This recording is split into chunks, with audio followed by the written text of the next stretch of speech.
Unas ფაშიზმი იყო უდიდესი ბოროტება და რა თქმა უნდა ფაშიზმის დამარცხება არის ძალიან მნიშვნელოვანი მოვლენა და შესაბამისად აღინიშნება ეს თარიღი კიდევ ერთხელ ყველა ვეტერანს მინდა მიულოცო დღევანდელი დღე. ევროპის პოლიტიკურ სამიტზე ბატონო ირაკლი ხართ თუ არა მიწვეული რომელიც დღეს ალბანეთში რამდენიმე დღეში იმართება ალბანეთში. მოწვევა მივიღე ამ ღონისძიებასთან დაკავშირებით 16-ია დაგეგმილი და ნუ დაგეგმილია ვიზიტი ამასთან დაკავშირებით. გაქვთ თუ არა შეხვედრები რომელიმე სხვა ევროპულ პარტნიორებთან ამ ვიზიტის თარიღში? ჩვენ არ მოგვითხოვია შეხვედრები, ნახოთ ადგილზე. შეიძლება გაიმართოს გარკვეული შეხვედრები ვირტუალ ლიდერებთან. არ მოგვითხოვიათ ანუ დალაგების პროცესში არ გსურთ რომელიმე ლიდერთან შეხვედრა თუ რატომ არ გაგვთხოვთ? ჩვენ შეხვედრები არ მოგვითხოვია როგორც ასეთი, რეალურად თუ თქვენ იცით ფორმატი რაც საგანგებო ოფიციალური შეხვედრები ნაკლებად იმართება ხოლმე ამ ფორმატში, თუმცა იქ ყოველთვის არის ლიდერებთან გასაუბრების საშუალება, ამ შესაძლებლობით რა თქმა უნდა მაქსიმალურად ვისარგებლოთ.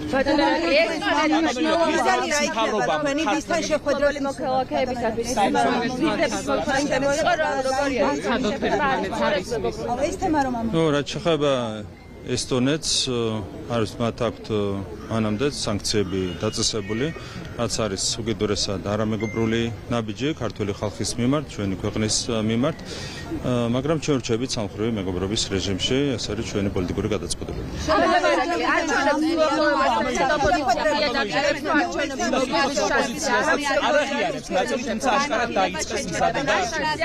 ხო, რაც შეეხება თვითმმართველობის არჩევნებს, ბუნებრივია ოპოზიციას არ აქვს არავითარი შანსი. ჩვენ ვაპირებთ 64 მუნიციპალიტეტში, როგორც მერის, ისე საკრებულოს არჩევნების მოგებას და ეს არის გარდაუვალი, ხო, ყველა ხედავთ, როგორია მმართველი პარტიის რეიტინგი, როგორია ოპოზიციური პარტიების რეიტინგები, შესაბამისად ვერაფერი დაუდგება წინ ამ შედეგის მიღწევას. კიდევ ერთხელ გაიმეორებ, ჩვენი მიზანია 64 მუნიციპალიტეტში, როგორც მერის, ისე საკრებულოს არჩევნების მოგება.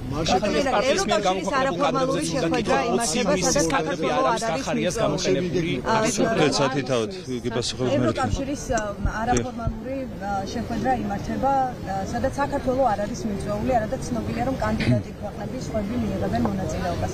რატომ გახდა ეს მოცემულობა დღეს, რატომ არ მიგიწევთ? თქვენ იცით რა არის საერთო სურათი 2022 წლის შემდეგ, როდესაც ჩვენ უარი ვთქვით მეორე ფრონტის გახსნაზე, ჯერ სრულიად უსამართლოდ ყოველგვარი დასაბუთების გარეშე ვითხრეს უარი კანდიდატის სტატუსის მინიჭებაზე, ქართულ ხალხს უთხრეს, ხო, მაშინ უარი არავითარი დასაბუთება არ ყოფილა ამასთან დაკავშირებით. შემდეგ წელიწადნახევარი არ გვაძლევდნენ სტატუსს, შემდეგ უარი გვითხრეს მოლაპარაკებების გახსნაზე და ეს შემდეგ. ეს უსამართლობა გრძელდება, ეს არის უსამართლობა, რომელსაც ახორციელებენ ევროპელი ჩინოვნიკების ხელით, რაც არის ძალიან სამწუხარო.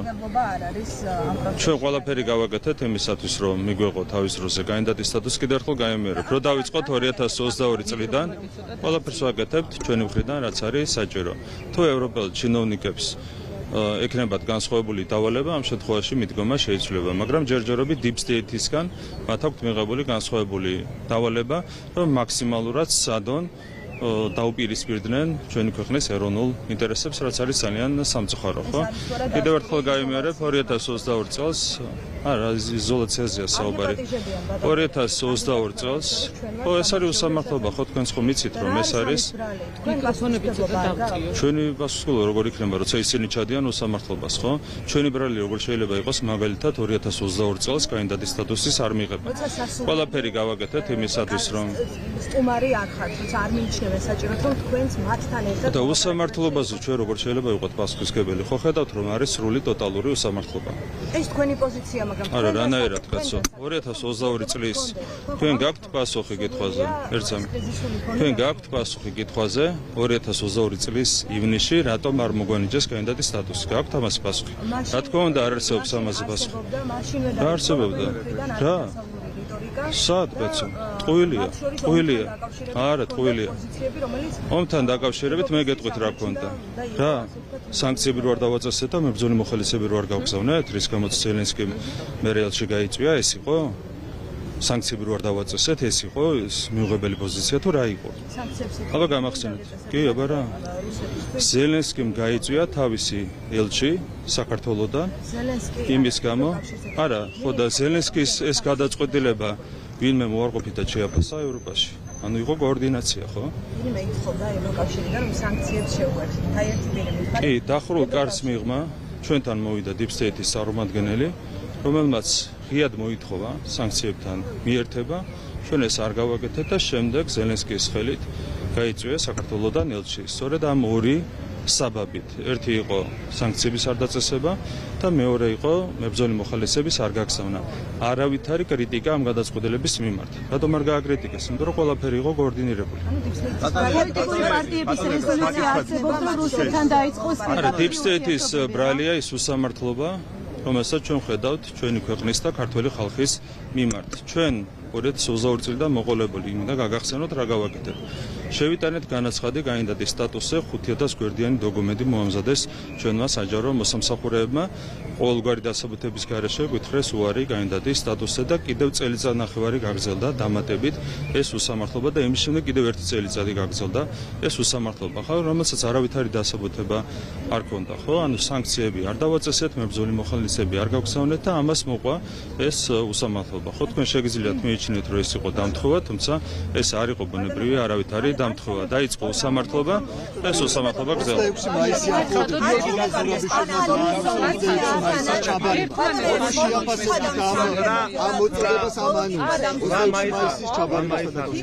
სალომე ზურაბიშვილი ჩაიბარებს აღლუმს ალბათ ალეგო ელისაშვილისგან, ეს იქნება ერთადერთი რაც მან შეიძლება ჩაიბაროს. რაც შეეხება 26 მაისი წარიმართება ისე როგორც უნდა წარიმართოს, ხო? ჩვენ გვაქვს სათანადო ღონისძიებები დაგეგმილი, ზუსტად იგივე ფორმატში, რა ფორმატითაც იმართებოდა ეს ღონისძიებები შარშან წინა წლებში. რა თქმა უნდა, ოპოზიციის არავითარ გეგმას განხორციელება არ უწერია. ფეხი არ დაუწდეთ, ეს არის ძალიან მკაფიო გაფრთხილება, როგორც სალომე ზურაბიშვილის, ისე სხვა ნაციონალების მიმართ.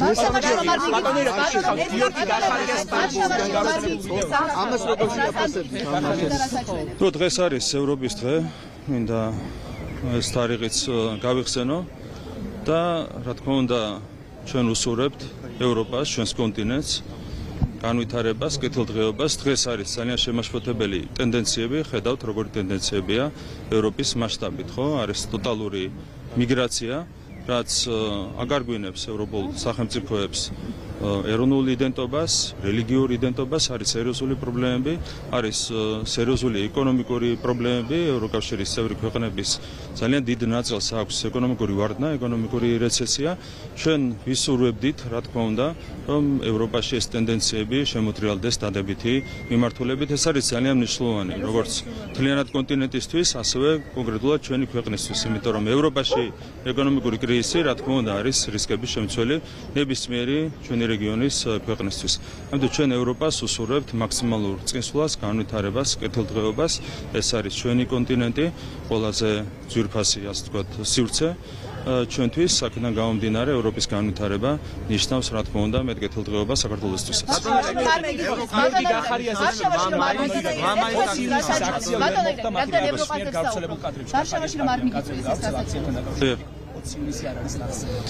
ხო, ნუ გახარიაზე დიდი კომენტარების კეთება არ ღირს, თქვენ იცით რა ჩაიდინა მან თავის დროზე, როდესაც მისი ქმედებების გამო უმძიმესი დაზიანება მიიღეს ჩვენმა თანამოქალაქეებმა, ხო? ნუ მისი ასეთი რაღაც პიარული აქტები არის, რა თქმა უნდა, სამარცხვინო და უკან უბრუნდება ხოლმე მას ასეთი პიარული.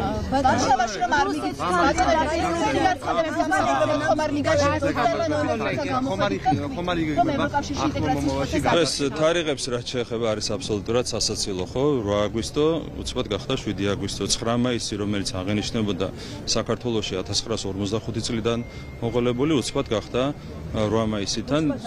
ჩვენი ოპონენტებიც რომელი დიდი ხანია? არა, 2000 2012 წლის ჩათვლით თქვენი პარტია 9 მაისს აღნიშნავდა, კი, არა, 2012 წლის ჩათვლით თქვენი პარტია ნაცმოძრაობა 9 მაისს აღნიშნავდა ამ თარიღს. თქვენი პარტია აკეთებდა ამას 2012 წლის ჩათვლით და უცბად 9 მაისი გახდა 8 მაისი, როცა თქვენმა პარტიამ გადაწყვიტა, რომ აქაც გაეხლიჩა საზოგადოება. 9 მაისი არის 9 მაისი და დღეს აღნიშნება ეს თარიღი. ვარშავაში არ მიწვიეს საქართველოს ვის დამსახურებად? თქვენი 28 ნოემბრის განცხადების დამსახურებად ხომ არ მიგეჩნიათ? არა, თქვენ გახსოვთ? შუაში 28 ნოემბერი.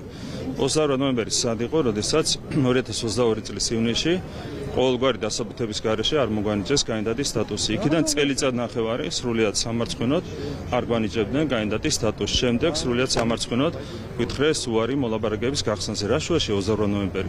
28 ნოემბერს დაიწყო რაიმე? კანდიდატის სტატუსი და მაინც ვერ მოგვიყვება. არა, ხელისუფლების დამსახურებით ჩვენ ვიბრძოლეთ და ტკბილებით გამოვგლიჯეთ ევროკავშირის კანდიდატის სტატუსი, რომელიც იყო მოაზრებული როგორც შანტაჟის ინსტრუმენტი. ეს იყო ხელისუფლების დამსახურება, რა თქმა უნდა, ქართული ხალხის დამსახურებაა პირველ რიგში, იმიტომ რომ ქართული ხალხი დაუდგა მასში მტკიცედ საქართველოს ხელისუფლებას. რომ არა ქართული ხალხის მხარდაჭერა ბუნებრივია ჩვენ გაგვიჭირდებოდა, მაგრამ ჩვენ ვიბრძოლეთ ბოლომდე ქართულ ხალხთან ერთად და გამოვგლიჯეთ ევროპელ ჩინოვნიკებს კანდიდატის სტატუსი, რომელიც იყო მოაზრებული შანტაჟისთვის ჩვენი ქვეყნის და ჩვენი ხალხის წინააღმდეგ. რატომ არ მოგვანიჭეს 2022 წლის ივნისში კანდიდატის სტატუსი? გაქვთ პასუხი? არ არსებობს პასუხი. ზუსტად იგივეა, რატომაც არ მოგვანიჭეს 2022 წლის ივნისში კანდიდატის სტატუსი, ზუსტად ამიტომ არ მიგვიწვიეს ვარშავაში. ქვეყნები, რომლებსაც არ აქვს სტატუსი, მაგრამ გაწევრიანებაზე აქვთ სურვილი გაცხადებული. ხო, ანუ მე თუმეტეს ხელის გულზე დევს სამარცხვინო უსამართლობა ევროპელი ჩინოვნიკების მხრიდან. ურთიერთობების დაწყების მე მახსოვს რამდენიმე თვის წინ არჩევნებამდე 2022 წლის ივნისში არ მოგვანიჭეს კანდიდატის სტატუსი, როცა ყველაფერი გავაკეთეთ სტატუსის მისაღებად. სად არის ჩვენი ბასკისკელობა? ბატონო, ჩვენ ნახეთ ვართ ხელის გაწვდის რეჟიმში. ყოველ ჯერზე ჩვენ ამას ვიმეორებთ. ჩვენ ვართ ყველაფრისთვის მზად. როგორც კი დასრულდება მათი მხრიდან უსამართლობა, ყველა ფორმაზე ვართ ბუნებრივია მზად. ეს ისინი აკეთებენ. პირიქით გითხარით, რომ აუცილებლად წავალთ ნებისმიერ ფორმატში უსამართლობის დასრულება იქნებოდა მიწვევა, ხო? როგორც კი დასრულდება უსამართლობა, ჩვენ მზად ვართ, დღესაც მზად ვართ. ისინი აკეთებდნენ ამას, ხო? მათ არ მოგვანიჭეს კანდიდატის სტატუსი ჯერ 2022 წლის ივნისში, მერე კიდე წელიწად ნახევარი მათ არ გაგვიხსნეს მოლაპარაკებები. მოლდოვას მიანიჭეს სტატუსი, რაზეა ლაპარაკები? მოლდოვას ალბანეთში არის დაგეგმილი ვიზიტი, გამომდინარე იქიდან, რომ მოწვევა არის გამოგზავნილი. ჩვენი გზავნილია ის, რომ გვაქვს ევროკავშირში გაწევრიანების სურვილი 2030 წლისთვის საქართველო იქნება ყველაზე მეტად მზად ევროკავშირში გასაწევრიანებლად, დანარჩენი იქნება დამოკიდებული ევროპელი ჩინოვნიკების დამოკიდებულების ცვლილებას. რამდენიმე თვის წინ ალბანეთზე რომ მართავენ როგორ შეაფასებთ ჯერ ხო, ნუ არ ვიცი, რაღაც მარში არის ოპოზიციის მხრიდან დაგეგმილი ევროპის დღესთან დაკავშირებით. საქართველო არის დემოკრატია, შეუძლიათ გამართონ ნებისმიერი მარში, ხო? ნუ ამასთან დაკავშირებით რა შეფასება შეიძლება გაკეთდეს, თუმცა მათ გულწრფელობაში ბუნებრივი ეჭვი გვეპარება. თქვენ გახსოვთ, ზუსტად ეს ოპოზიცია იყო ის, რომელიც პირდაპირ უპირისპირდებოდა საქართველოს მიერ კანდიდატის სტატუსის მიღებას. ისინი პირდაპირ აგიტაციას აწარმოებდნენ იმის წინააღმდეგ, რომ საქართველოს მიეღო 2022 წელს და შემდეგ მოგვიანებით კანდიდატის სტატუსი. მათ გამოუცხადეს ყოველგვარი დასაბუთების გარეშე ბოიკოტი იმ სამუშაო ჯგუფებს, რომელთა მუშაობის შედეგად ჩვენ უნდა მიგვეღო 2023 წელს კანდიდატის სტატუსი. ამიტომ ამ ადამიანების გულწრფელობაში, რა თქმა უნდა, ჩვენ გვეპარება ეჭვი, მაგრამ დემოკრატია და მათი უფლებაა გამართონ ნებისმიერი მარში. საერთო კონდიციებაზე ხომ არ აპირებთ რამე კონდიციებაში ოფიციალურ კონდიციებში? არა, გამომდინარე იქიდან, რომ აქ პროტოკოლი არ არის დაცული, ჩვენ მოკლებული ვართ შეასრულებას მივიღოთ მონაწილეობა, რომ დაეცვათ პროტოკოლი, რა თქმა უნდა, მივიღებდით აუცილებლად მონაწილეობას. ყოველ ჯერზე ამბობთ, რომ უსამართლობაა ევროპის დამოკიდებულება და რომ თქვენი სულ ურთიერთობის განახლება კრიზისული ფონია. აი ალბანეთში მიდიხართ და ეს არის თქვენთვის ალბათ შესაძლებლობაც, რომ ესაუბროთ ევროპელ ლიდერებს. მაგრამ ვერ მეუბნებით ვისთან გექნებათ შეხვედრა. შეიძლება ეს წინასწარ არ იყოს განსაზღვრული, მაგრამ თქვენ ვისთან გსურთ, რომ ისაუბროთ და გადაარწმუნოთ. სხვა შანსი არ გაქვს. ვისაც ექნება სურვილი, ყველასთან ვისაუბრებთ. არის მარტივი დამოკიდებულება. ჩვენ ყველასთან გვინდა საუბარი, თუ მათი მხრიდან იქნება სამართლიანი დამოკიდებულება, ჯანსაღი დამოკიდებულება და არა საბჭოური დამოკიდებულება, ეს არ საუბარი არის საბჭოური დამოკიდებულება, ხო, რომელსაც დღეს ავლენს არა საბჭოთა კავშირი, არამედ ევროკავშირი. თუ ისინი დაძლევენ, თუ ისინი ჩემი ყველასთან, აი ევროპული დამოკიდებულება ჩემი არის ის, რომ ყველასთან მინდა საუბარი და მათი საბჭოური დამოკიდებულება ყველას არ გულისხმობს შესაბამის ლიდერებს, მათი საბჭოური დამოკიდებულება არის ის, რომ არ საუბრობენ, ხო? არ საუბარ შეიძლება კონდეს ერთადერთი ახსნა. ვიღაცას აქვს დაგეგმილი ეს უსამართლობა, ვიღაცას სურს რომ რაღაცნაირად ხელოვნურად ზიანი მიაყენოს ჩვენს ეროვნულ ინტერესებს, ჩვენ ბოლომდე ვიდგებით ჩვენი ეროვნული ინტერესების სადარაჯოზე. იქ ფორმატი არის ნახეთ ასეთი. დერეფნებში იმართება შეხვედრები. სპეციალური ოთახებიც კი არ არის ხოლმე, როგორც ესე გამოყოფილი შეხვედრებისთვის. დერეფნებში იმართება ჩვეულებრივად შეხვედრები, ვისაც ექნება საუბრის სურვილი, მე ვისაუბრებ აბსოლუტურად ყველასთან. სადაც ევროკავშირი მართავს. არა, პროტოკოლის სტანდარტები არის დარღვეული, შესაბამისად რას გულისხმობს? ნახეთ, პროტოკოლი არის, როდესაც კონკრეტული საელჩო გეგმავს ღონისძიებას, ამ შემთხვევაში მათ უნდა გამოგზავნონ მოსაწვევი მთავრობის მისამართზე, ხო? რადგან ეს პროტოკოლი დაარღვიეს და გააგრძელეს ისაბჭოური მიდგომა, რომელსაც ავლენენ კონკრეტული ევროპელი ჩინოვნიკები, დაირღვა პროტოკოლი, შესაბამისად ჩვენ არ ვიქნებით იქ. ეს არის მათი საბჭოური, ეს არის მათი გადაწყვეტილება, რომელიც მიღებული იქნა საბჭოური მიდგომებით. მადლობა.